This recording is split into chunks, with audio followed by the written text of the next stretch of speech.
I stood in front of 500 people in a $12,000 gown while my husband told the world I was nothing but a pretty parasite. The ballroom glittered like a constellation had fallen from the sky. Crystal chandeliers, champagne towers, photographers jockeying for position. Nia Brooks Lancaster smiled for the cameras, her hand resting delicately on her husband's arm, the picture of elegance in midnight blue silk that hugged every curve. She looked like a woman who had everything. She felt like a woman who had nothing. Ethan Lancaster, tech billionaire, Forbes cover star, the man Chicago called a genius, raised his glass. The room quieted. All eyes on him. Always on him. 3 years ago, he began, his voice smooth as expensive whiskey, I married the most beautiful woman in Chicago. Naya's chest tightened. She kept smiling. She'd learned how to smile through anything. And tonight, I want to toast the woman who's taught me that beauty has a price tag. Polite chuckles rippled through the crowd.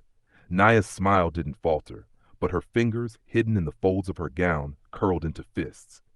Ethan grinned, playing to the room. To my wife, the woman who perfected the art of spending my money while I mastered the art of making it. The ballroom erupted in laughter. Cameras flashed like lightning. A reporter near the stage whispered to his cameraman, God, billionaires are brutal. Naya stood frozen, a mannequin in designer fabric. Her smile was painted on, professional, perfect, hollow. Inside, something cracked. That night, I smiled, she would later remember. But inside, I was already gone. What Ethan Lancaster didn't know, what none of them knew, was that the woman in the $12,000 gown was already planning her escape. And 18 months later, she would walk into his boardroom not as his discarded wife, but as the CEO he desperately needed to beg. He said she'd never survive a day without him. He had no idea who he just set free. But before I tell you how my billionaire husband's compliment became my prison, hit that subscribe button and drop a comment telling me, have you ever ignored red flags because someone made you feel special? Let's talk about it. Nia Brooks wasn't supposed to end up in a billionaire's world. She was Southside Chicago through and through, raised in a cramped two-bedroom apartment where the radiator clanked all winter and summer meant open windows and distant sirens. Her mother, Diane, worked double shifts at a nursing home and cleaned offices on weekends. There was never enough money, but there was always enough love. Diane raised Nia with one unshakable rule. Baby, love is beautiful, but make sure you can afford to leave. Nia didn't fully understand it then. She would later. By 27, Nia had clawed her way into Chicago's competitive marketing scene. No degree from Northwestern, no trust fund, just raw talent and a portfolio she built one freelance gig at a time. She juggled 3 clients simultaneously, a local bakery, a nonprofit fighting food deserts, and a startup that paid her in equity she knew would never materialize. She worked from coffee shops because she couldn't afford office space. She pitched campaigns on her phone during her lunch breaks. She dreamed in brand colors and taglines. Her goal was simple: build her own agency. Call it something powerful, something that meant reclaiming your narrative. She wanted independence, creativity, authenticity, and she wanted a partner who respected the hustle. Then came the charity gala. The event was called Tech for Tomorrow, a fundraiser connecting Chicago's tech elite with underserved communities. Naya's nonprofit client had hired her to organize it, and she'd spent 3 months coordinating every detail: the venue, the speakers, the auction items, the messaging. She wore a dress she'd found at a consignment shop, elegant enough to blend in, but not expensive enough to make her feel like a fraud. Ethan Lancaster was the keynote donor. She'd seen his face on magazine covers, heard his TED Talk about democratizing technology. He was 12 years older, Harvard educated, generational wealth wrapped in a tailored Tom Ford suit. She didn't expect him to notice her, but halfway through the evening, he approached her near the silent auction table. You organized this? He asked, gesturing to the room. Nia looked up, startled. Yes, why? Is something wrong? He smiled, a warm, disarming smile that didn't match the cold efficiency she'd expected. Wrong? This is the first charity event I've attended where the mission isn't buried under champagne and ego. You made people care. She blinked. That's the point. Exactly. He extended his hand. Ethan Lancaster. I know who you are, she said, shaking it. Nia Brooks. I run the marketing for the nonprofit that partnered with your foundation. Well, Nia Brooks, you're the first person tonight who didn't ask me for money. Just ideas. That's refreshing. She laughed despite herself. Give it time. I'm very good at asking for money when it counts. He laughed too. A real laugh, not the practiced chuckle of someone performing for a room. And that was how it started. The courtship felt like something out of a movie Nia couldn't afford a ticket to.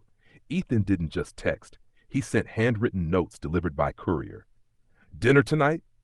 I want to hear about the agency you're going to build. He took her to a rooftop restaurant where the city sprawled beneath them like a circuit board of light. He asked about her childhood, her mother, her dreams. He listened, actually listened, like her words mattered more than his next meeting. You're going to be incredible, he told her over wine she couldn't pronounce. I can see it. You've got the vision, the drive. You just need the right support. She'd never had someone believe in her like that. 3 weeks in, he surprised her with a weekend trip to Paris. You mentioned you'd never left the country, he said simply, as if chartering a private jet was as casual as ordering takeout. They walked along the Seine at midnight. He told her about the pressure of running a company, the loneliness of never knowing if people liked him or his money. She told him about the guilt of wanting more when her mother had sacrificed everything. You're not betraying her by succeeding, he said softly. You're honoring her. Nia fell in love with the man who saw her, not the empire, not the wealth, but the person who made her feel seen. 6 months later, he proposed in front of her favorite art installation at the Chicago Institute of Art, a piece about identity and transformation. He'd rented the entire gallery. Nia Brooks, he said, kneeling with a ring that could have paid her rent for 2 years, you've transformed me. Let me spend my life supporting every dream you have. She said yes. Her mother didn't smile at the engagement party. Baby, Diane whispered when they had a moment alone, I'm happy if you're happy, but promise me something. Keep your own money. Keep your own name if you can. Keep your own life. Mama, he's not like that. He wants me to succeed. Diane squeezed her hand. I hope so, baby. I really do. The wedding made national news. Tuscany, 300 guests, a venue that looked like it had been pulled from a Renaissance painting.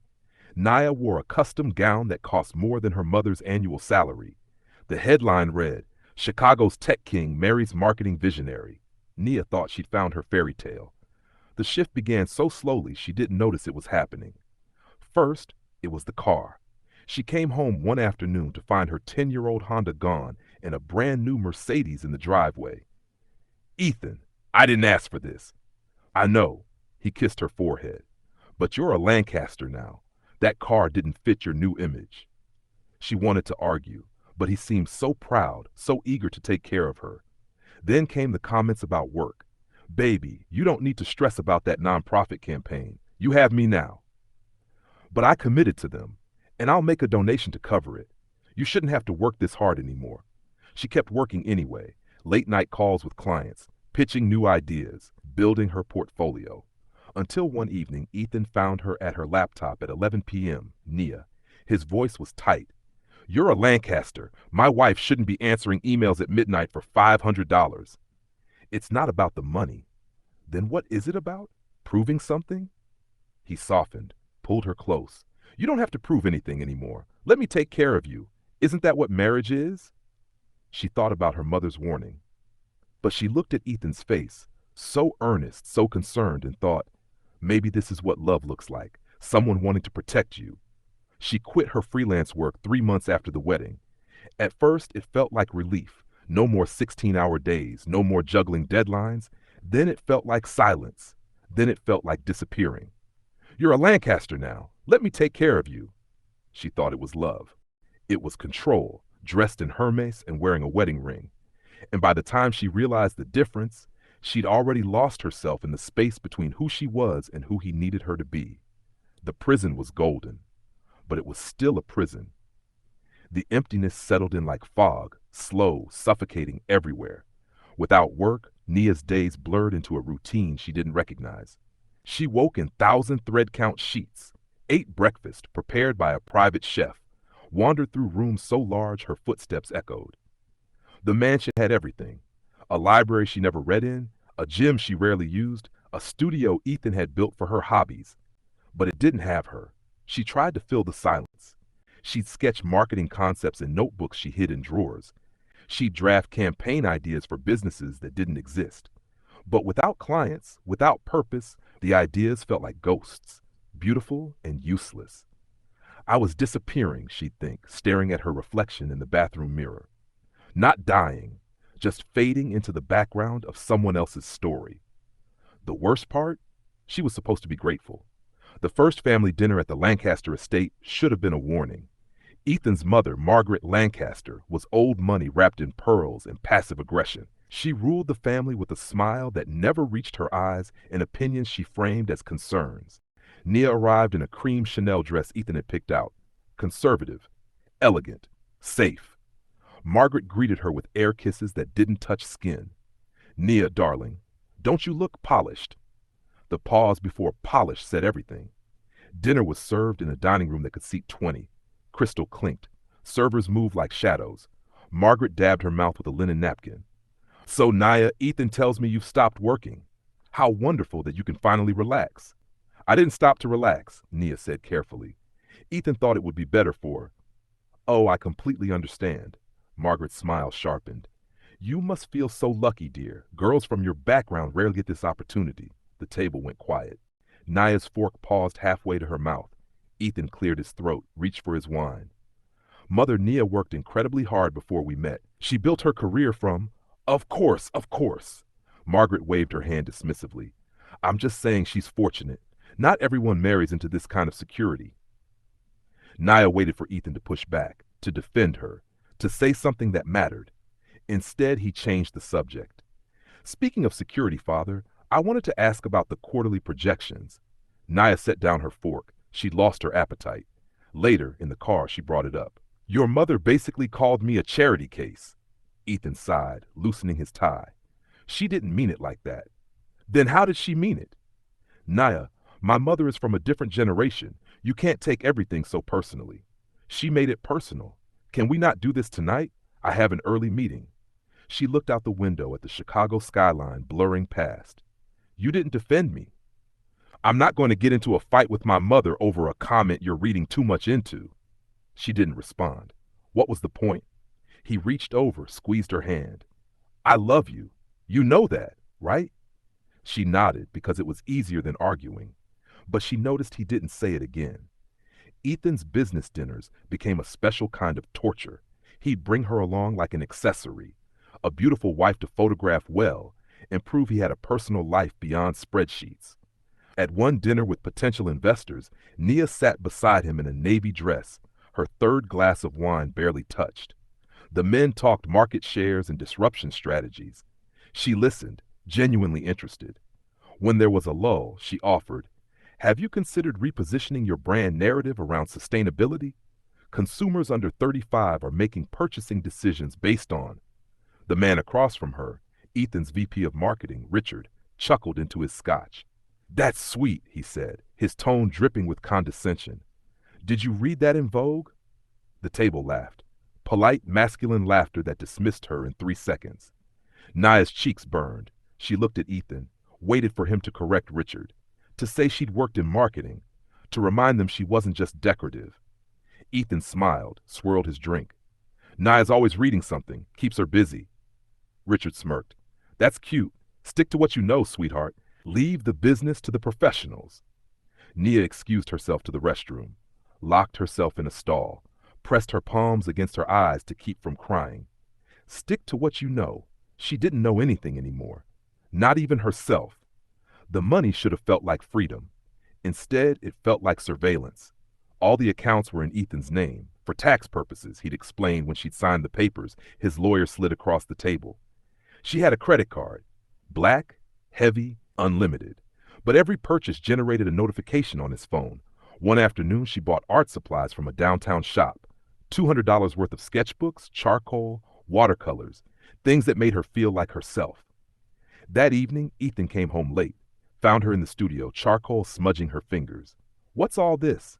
He gestured to the supplies. Just drawing. I used to love it. He picked up a sketchbook, flipped through pages of half-finished designs. $200 on art supplies? She set down her charcoal. Is that a problem? No, it's just, he closed the book. What do you need these for? You don't work anymore. I wanted to create something. Create what exactly? Are you selling these? No, then it's a hobby. A $200 hobby. He wasn't angry, just dismissive, like she was a child who'd bought too much candy. I have money too, Ethan. You have our money, and I'm not saying you can't spend it. I'm just asking if $200 on random art supplies is necessary. She wanted to scream that $200 was nothing to him, that he'd spent $15,000 on a watch last month, that she used to make her own money and never had to justify buying a fucking sketchbook. Instead, she said, "You're right. I'm sorry." He kissed her forehead. "It's okay, baby.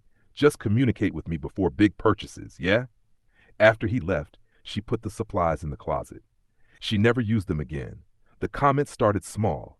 At a gala, she laughed too loudly at a joke. Nia. Ethan's voice was low, his smile tight. Volume. At a dinner party, she pronounced hors d'oeuvres wrong. "It's hors d'oeuvres, babe." He corrected her in front of 6 people. At a charity auction, she wore a yellow dress. Bright, bold, hers. "You look like a highlighter," he said in the car. "Next time, let me approve your outfit before we leave." She started dressing in beige, navy, white, cream, invisible colors. Colors that didn't offend, didn't draw attention, didn't exist. She stopped wearing her hair natural, too unprofessional for his events. She stopped voicing opinions. They were always cute or misguided. She stopped laughing loudly, speaking passionately, taking up space. I was disappearing, she realized one morning, staring at a woman in the mirror she didn't recognize. Not dying, just fading. It was a Tuesday afternoon. Nia was walking past Ethan's home office, carrying a book she wasn't really reading, when she heard his voice through the cracked door. He was on speakerphone. "Bro, you really married a Southside girl?" The voice belonged to Marcus, Ethan's best friend since Harvard, a hedge fund manager who wore his arrogance like cologne. Nia froze. Ethan laughed. A real laugh. The kind he used to give her. "Man, she's different in the right lighting. And she doesn't know enough to question me, which is honestly refreshing after dating women who thought they knew everything." Marcus cackled. "Dude, that's cold. Does she know you think that?" "Why would I tell her? She's happy. She has everything she could want, and I don't have to deal with someone challenging me at every turn. You basically bought yourself a hot, agreeable wife. I prefer to think of it as strategic partnership." They both laughed. Nia stood in the hallway, hand over her mouth, her entire body shaking. She walked to the bedroom on autopilot, sat on the edge of the bed, stared at nothing. That night, she confronted him. "I heard you today, on the phone with Marcus." Ethan looked up from his laptop, unfazed. "Okay? You said I don't know enough to question you, that I'm different in the right lighting." He sighed, closed his laptop. "Nia, it was locker room talk, guy talk. You're taking it out of context." "What context makes that okay?" "The context where you're being overly sensitive about a private conversation that had nothing to do with you." "It was about me. It was about nothing." His voice rose slightly, then reset to calm, controlled. "Why do you always make me the villain when I'm giving you everything? A home, security, a life most women would kill for, and you're upset about a joke?" She felt herself shrinking. It didn't sound like a joke. "Because you weren't supposed to hear it." He stood, walked to her, cupped her face. "Baby, I love you. You know that. But you can't eavesdrop and then get mad about what you hear. That's not fair." "I wasn't eavesdropping." "Then what were you doing outside my office?" She didn't have an answer that wouldn't sound defensive. He kissed her forehead. "I have work to finish. Let's not fight over nothing, okay?" She nodded. He left. She sat alone in their bedroom and did what victims often do. She apologized to herself for being too sensitive, for overreacting, for not being grateful enough. Her mother visited the following weekend. Diane Brooks walked through the mansion like she was touring a museum, polite, observant, uncomfortable. They had tea in the sunroom. Nia poured from a pot that cost more than her mother's monthly rent. "This place is beautiful, baby." "Thank you." Diane studied her daughter's face. "But where's the fire in your eyes?" Nia's hand trembled slightly as she set down her cup. "What do you mean?" "You used to light up when you talked about your work, your ideas, your plans." Diane reached across the table. "Now you look tired." "I'm just adjusting, Mama." "Adjusting to what? Being quiet?" It's not like that. Then what's it like? Naya wanted to tell her, wanted to say she felt like she was suffocating in silk sheets, that her husband mocked her in private and corrected her in public, that she traded her voice for a mansion she didn't want. Instead, she said, "He loves me, Mama. This is just how marriage works." Diane didn't look convinced, but she squeezed her daughter's hand and said nothing more. When she left, Naya stood in the driveway and watched her mother's old car disappear down the long, tree-lined drive. She'd never felt more alone. Their third anniversary was approaching weeks later. Ethan hired a PR team to coordinate the event, a massive gala, 500 guests, investors, influencers, press. "This is important," he told Naya over breakfast one morning. "The optics need to be perfect." Optics? "We need to look united, strong. The press has been asking questions about the company. I need them focused on something positive." "So, our anniversary is a PR stunt?" He smiled, kissed her cheek. "It's a celebration that also happens to be good publicity. Don't overthink it." The PR team gave her instructions. Wear the midnight blue gown, already selected. Hair in a low chignon, elegant, not distracting. Smile, but not too much. Speak only if spoken to. Stand to his left in photos, his power side. She felt like a mannequin being dressed for a window display. The day before the event, Ethan barely looked at her. He left for the office at 6 a.m., came home at 2 a.m. Naya woke when she heard him moving through the house. She found him in the kitchen, tie loosened, scrolling through his iPad. "Everything okay?" "Fine, just prepping for tomorrow." She noticed his iPad screen, a text thread from someone named Simone. "Can't wait to see you tomorrow night." Nia's stomach dropped. Ethan noticed her staring, turned off the screen. It's a colleague. A colleague who sends winky faces at 2 a.m.? "Nia, don't start." "I'm not starting anything. I'm asking. And I'm telling you it's nothing. She's on the event planning team. That's it." He walked past her, headed upstairs. She stood alone in the kitchen, the marble countertops cold under her palms. She didn't confront him further. She was afraid of the answer. The next evening, Nia stood in front of the mirror in a $12,000 gown. She looked perfect. She felt hollow. The car arrived. Cameras waited. And as they drove toward the gala, Nia realized something. She'd spent 3 years trying to be the woman Ethan wanted. Tonight, she discovered she was never going to be enough, because the problem was never her. It was him. The ballroom was a cathedral of wealth. Crystal chandeliers caught the light like captured stars. Ice sculptures, shaped like the Lancaster Tech logo, stood sentry near the bar. A string quartet played something classical and expensive in the corner. 500 people in designer everything mingled beneath gold-leafed ceilings. Naya arrived in the midnight blue gown, silk that clung and flowed in all the right places, a neckline that was elegant without being suggestive, heels that made her legs look miles long. She looked like a woman who belonged in this world. She felt like an imposter wearing someone else's skin. The moment their car pulled up, photographers swarmed like locusts. "Mr. Lancaster! Mrs. Lancaster, over here! Nah, give us a smile!" "Ethan, how does it feel to celebrate 3 years?" Ethan stepped out first, buttoned his tuxedo jacket with practiced ease, then extended his hand to help her out. The cameras exploded in flashes. His hand found her lower back as they posed. It looked affectionate in the photos. But Nia felt the pressure of his fingers, controlling, possessive, a reminder of who was in charge. They smiled. The perfect couple. She felt nothing. Inside, champagne flowed like a river of liquid gold. Waiters glided through the crowd with trays of caviar and tiny, beautiful things Nia couldn't name. Investors talked mergers. Influencers posted stories. Journalists circled, looking for sound bites. Naya played her part. She smiled at strangers, laughed at jokes that weren't funny, stood beside Ethan while he talked business, her hand resting lightly on his arm like a trained accessory. "Your wife is stunning," someone said to Ethan. "I'm a lucky man," he replied, not looking at her. 2 hours in, the lights dimmed. A spotlight hit the stage. Ethan walked up to the microphone, marked champagne glass in hand, his smile wide and confident. The room quieted. All eyes on him. Always on him. Nia stood near the stage, her own glass untouched in her hand. "Thank you all for being here tonight," Ethan began, his voice smooth and commanding. 3 years ago, I married the most beautiful woman in Chicago." Nia's chest tightened. She forced a smile. Maybe tonight will be different, she thought. Maybe he'll actually say something real. And in those 3 years, Ethan continued, his grin widening, she's taught me something invaluable. The room leaned in.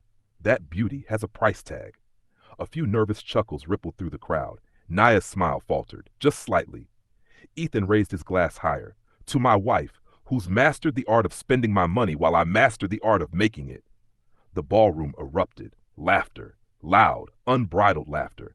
Naya stood frozen, her champagne glass trembling in her hand. She smiled. Because that's what she did. That's what she'd been trained to do.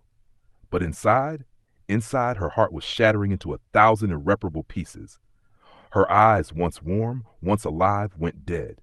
Ethan stepped off the stage, kissed her cheek for the cameras, whispered in her ear, "You're killing it, babe." She didn't respond. She couldn't. 10 minutes later, Nia excused herself. She locked herself in a stall, and for the first time that night, she let her mask slip. Her hands shook. Her breath came in shallow gasps. She pressed her palm against her mouth to keep from screaming. The bathroom door opened. Heels clicked on marble. Naya heard two women talking at the sinks. God, that toast was brutal. I know. I almost felt bad for her.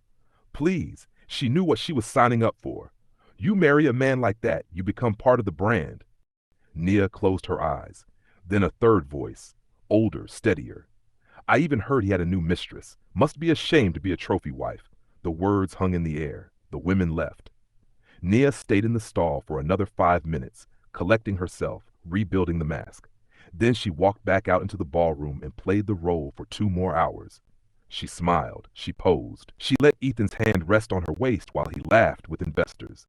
She was an actress in a play she never auditioned for. They drove home in separate cars. I have a late meeting, Ethan said, barely looking at her as he climbed into his Tesla. She nodded.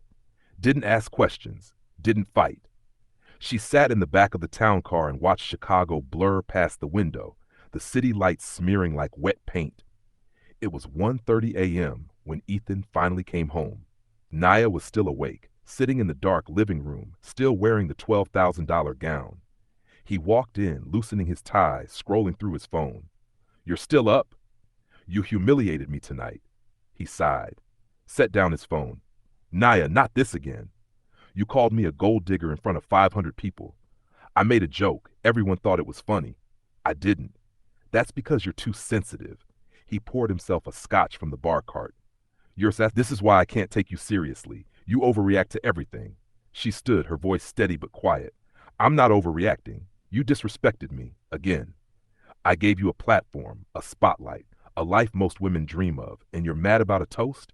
He drank, his eyes cold. You're ungrateful, Naya. I'm not ungrateful. I'm tired. Tired of what? Of having everything? Of being nothing. He laughed, actually laughed. You're being dramatic. Am I? She took a step closer. When was the last time you asked me what I wanted? What I dreamed about? When was the last time you saw me as anything other than decoration? Here we go. He set down his glass. The I need to find myself speech. You want to work? Fine.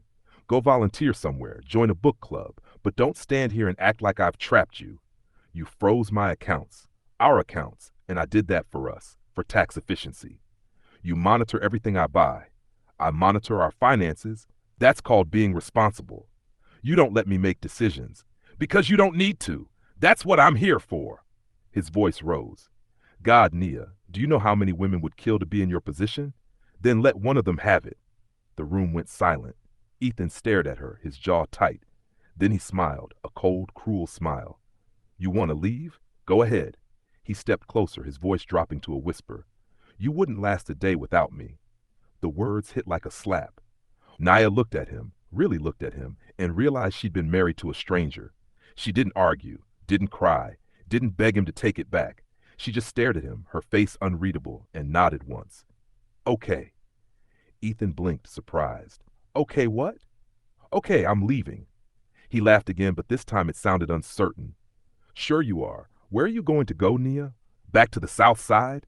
Back to freelancing for $500 a month? She didn't answer. She turned and walked upstairs. At 5 a.m., before the staff arrived, Nia packed a single suitcase. She didn't take much. A week's worth of clothes, mostly the beige, navy, and white outfits she'd grown to hate. Toiletries. Her laptop. A photo of her mother. She left the designer gowns.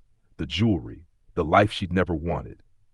She took off her wedding rings, the engagement ring that could have paid off a mortgage, the wedding band engraved with promises Ethan never kept. She set them on the nightstand, and then as the sun began to rise over the Chicago skyline, Nia Brooks walked out of the Lancaster mansion. No goodbye, no note, just silence and the soft click of the front door closing behind her. She stood on the driveway, suitcase in hand, and looked back at the house one last time. It was beautiful. It was also a prison. And she was finally free. Y'all, this next part, this is where the real story begins. If you've ever had to rebuild yourself from nothing, drop comment. Let me know I'm not alone. Nia called her old colleagues, the marketing directors she'd worked with before Ethan, the agency owners who'd praised her campaigns. None of them called back. Ethan Lancaster owned half the ad space in Chicago. Crossing him meant losing business. She was blacklisted without a word ever being spoken. She found a studio apartment on the edge of the city. $800 a month for 400 square feet with a leaking ceiling, paper-thin walls, and a radiator that clanked like a dying metronome. It was nothing like the mansion. But it was hers. She got a job waitressing at an all-night diner 6 blocks from where she grew up. The irony wasn't lost on her. She worked the graveyard shift, 10 p.m. to 6 a.m., serving truckers, insomniacs, and people who had nowhere else to go. Her feet ached. Her back screamed. She smelled like grease and coffee, but she showed up every single night. 3 weeks in, she met Jasmine. Jasmine was 19, all sharp edges and quiet fire, working her way through community college one double shift at a time. It was 2 a.m. on a Thursday when the drunk customer started. He was middle-aged, red-faced, slurring his words. Jasmine had brought him the wrong order, Turkey Club instead of BLT. "You people always mess up," he spat, loud enough for the whole diner to hear. "This is why you work here. Too stupid for anything else." Jasmine froze, tray trembling in her hands. And something in Nia, something that had been buried under years of silence, snapped. She walked over, placed herself between Jasmine and the man. "That's enough." The man looked up, sneering. "Who the hell are you?" "Someone who's had enough of men like you." Her voice was steady, cold. "Apologize to her, now. Or what? Or I call the cops and tell them you're drunk and disorderly. Your choice." The manager rushed over. "Nia, don't." "No." She didn't look away from the man. He doesn't get to talk to her like that. The man threw a 20 on the table and stumbled out. The manager turned to Nia, furious. "You can't talk to customers like that. You're fired." Nia untied her apron, handed it to him. "Good, I quit." She walked out, Jasmine running after her. They sat in a 24-hour coffee shop, Nia buying 2 cups with her last $20. "Why'd you do that?" Jasmine asked, her eyes wide. "You needed that job." Nia stirred her coffee, staring into the dark liquid. "Because I spent 3 years letting people disrespect me. Never again. Not for me. Not for you. Not for anyone." Jasmine was quiet for a moment. Then, "I'm trying to start a jewelry business. Handmade stuff. But I don't know anything about marketing. I can barely afford to make the pieces, let alone sell them." Nia looked up, and for the first time in months, she felt something flicker back to life. "What if I helped you?" "I can't pay you. I don't need payment. I need practice." They spent the next 2 weeks at the public library, Nia hunched over a shared computer, building a brand from nothing. Logo design, social media strategy, visual identity, product photography, using Jasmine's phone. She remembered who she was. Not Ethan's wife, not a decoration, a marketer. Jasmine launched her first collection on Instagram. Within 48 hours, it sold out. 73 pieces, gone. Jasmine showed up at Nia's apartment with $500 in cash and tears streaming down her face. "I can't believe it. This is real. This is real." Nia took the money, looked at it, and started crying too. Not because of the $500, but because she'd remembered something she thought she'd lost forever, herself. From then, she started her brand, Reclaim Media. The name felt like an exhale, like something that had been trapped in her chest finally breaking free. Own your story before someone else tells it. She designed her logo in a free design program, using fonts she found online and colors that felt like power, deep burgundy and gold. Not the beige she'd been forced into, not the invisible colors, colors that demanded to be seen. Her target was clear, small Black-owned businesses, women-owned startups, people who'd been told they were too small to matter. People like her. The first 3 months were brutal. Naya worked 16-hour days, fueled by instant ramen, library coffee, and a rage that had calcified into determination. She slept 4 hours a night on a mattress that sagged in the middle, in an apartment where the ceiling leaked when it rained and the neighbors fought loud enough to shake the walls. She didn't complain. She'd lived in a mansion and felt like a prisoner. Now she lived in 400 square feet and felt like she could breathe. Her first clients came through Jasmine's network, small business owners who couldn't afford big agencies but needed someone who understood them. A local bakery run by a single father. The candle maker, Soul Glow Candles, run by a woman named Keisha who'd left an abusive marriage with nothing but her grandmother's recipes. A vintage clothing store owned by two queer women trying to stay afloat. Naya charged barely enough to cover rent, but she poured everything she had into their stories. It was the Soul Glow campaign that changed everything. Keisha had handed Nia a box of candles, scents named after healing: rebirth, lavender and sage; liberation, eucalyptus and mint; reclaim, amber and sandalwood. I named them after what I felt when I finally left, Keisha said quietly. I want other women to know they can leave too. Nia didn't just market candles. She told Keisha's story. A TikTok video. Keisha's hands pouring wax, her voiceover talking about the night she packed 2 garbage bags and her daughter and walked out. How she started making candles in her sister's kitchen because it was the only thing that made her feel calm. How each scent was a prayer for women still trapped. The video ended with a single line. These candles were born from survival. Light one for every woman who's still finding her way out. It went viral in 48 hours, 600,000 views, then 2 million, then 5. Orders flooded in so fast, Keisha called Nia crying. I can't keep up. I can't. Nia, what do I do? You hire help, you scale, you let me handle the marketing while you build your empire. Keisha posted a video thanking Nia by name. This woman saw me when I was invisible. If you need someone to tell your story right, find at Reclaim Media. Nia's inbox exploded. 47 inquiries in 1 week. By the end of the month, she had 12 new clients. 6 months in, Nia hired her first employee, Jasmine, the waitress who stood beside her when she'd had nothing. I can't pay you much yet, Nia admitted, but I can offer you equity, and I can promise you'll never be disrespected here. Jasmine quit the diner the next day. Then came Maya, a graphic designer and single mom who'd been laid off when her company downsized. Then Shanice, a copywriter rebuilding after a divorce, who wrote like she was setting fire to every man who'd underestimated her. They worked out of the co-working space, crammed around Nia's wobbly table, laptops balanced on their knees. They called themselves the Reclaim Crew. Nia built a culture around one principle: radical respect, flexible hours for parents, profit sharing for everyone, no talking over each other in meetings, no diminishing someone's idea because they were young or new or different. We build women up here, Nia told them on their first day together. We've all been torn down enough. Year 2 was expansion. Nia signed a lease for an office downtown, same district as Lancaster Tech headquarters. She didn't choose the location to spite Ethan, but she didn't not choose it for that reason either. The Reclaim Crew grew to 15 employees. Revenue hit $2.3 million. National brands started calling. And then one morning, Nia was walking to her office when she saw it. A billboard. Massive, unavoidable. Reclaim Media. Own your narrative. Her face staring down at the city that had once watched her fall. She stood on the sidewalk, coffee in hand, staring up at herself. A teenager walking past stopped. Did a double take. Oh my God, are you the Reclaim lady? Nia blinked.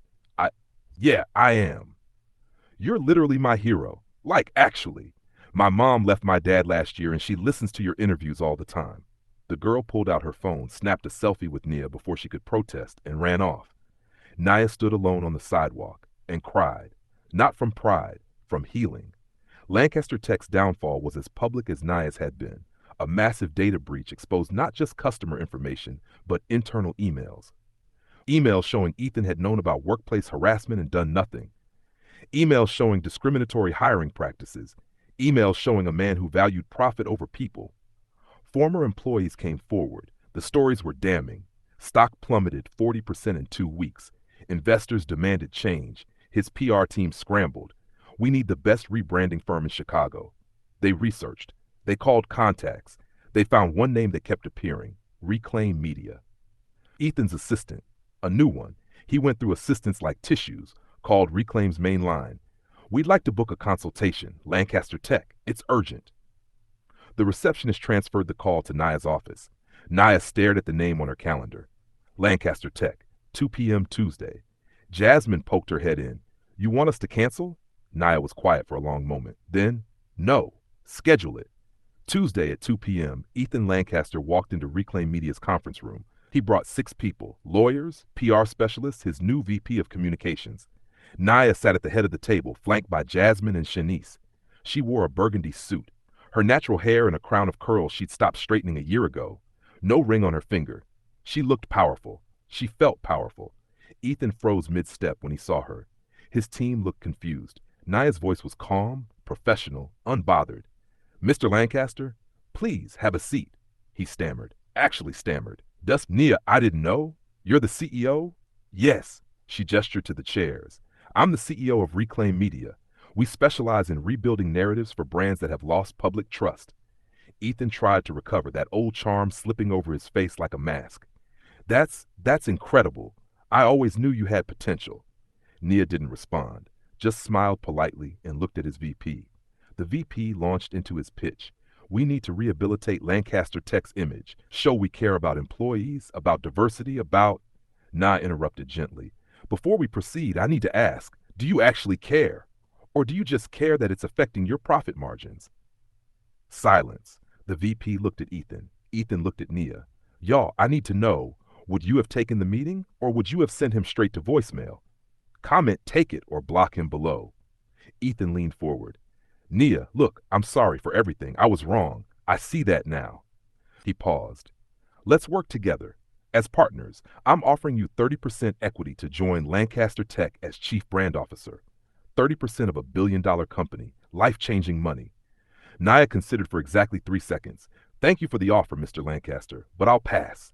His jaw tightened. Why? This could make you incredibly wealthy. She smiled, a real smile. I already am, just not in ways you'd understand. She stood, extended her hand. I wish you luck with your rebrand. But Reclaim doesn't partner with companies we don't believe in. His team looked mortified. Ethan looked gutted. Nia walked them out. That week, Nia launched Unbroken Women, a campaign spotlighting 12 women who'd left toxic relationships, financial abuse, emotional abuse, physical abuse, and built businesses from nothing. She partnered with financial literacy nonprofits, domestic violence shelters, and women's business grants. Lancaster Tech's reputation crumbled further. The board forced Ethan to step down as CEO. Employees left in droves. Reclaim Media's valuation hit $15 million. 6 months later, Reclaim Media hosted its first annual Rebuild Summit. 3,000 attendees packed the Chicago Convention Center. Survivors, entrepreneurs, activists, women who'd lost everything and built it back. Nia was the closing keynote. Backstage, 20 minutes before she was set to go on, security approached her. Ms. Brooks, there's someone asking to see you. Says his name is Ethan Lancaster. Nia's heart didn't race, didn't skip. She just nodded. Give me 5 minutes. He looked different, thinner, tired. The confidence that once radiated off him like heat had dimmed to something fragile. I saw your campaign, he said quietly. It's powerful. Nia waited, didn't feel the silence. You proved me wrong, Ethan continued, his voice breaking slightly. About everything. You were never the woman I thought you were. Nia's voice was soft but firm. No, Ethan, I always was. You just couldn't see past your ego. Tears gathering in his eyes. I'm sorry, for real this time. I forgive you, she said. Not for you, for me. I don't carry you anymore. He wiped his eyes, nodded again, and left. Nia watched him go, and nothing. Not anger, not satisfaction, just peace. One Saturday afternoon, Nia taught a financial literacy class at a Southside community center. Not far from where she grew up, a young black girl, maybe 10 years old, raised her hand. Miss Nia, how did you get so brave? Nia smiled, knelt down to the girl's eye level. I wasn't brave, baby. I was just tired of being scared. If this story touched you, do me a favor, share it with someone who needs to hear it. Drop a comment telling me what lesson hit you hardest. And subscribe because we're just getting started. Every woman who left has a story, and I'm here to tell them all. Remember, you were never too much. They were just too small to hold you.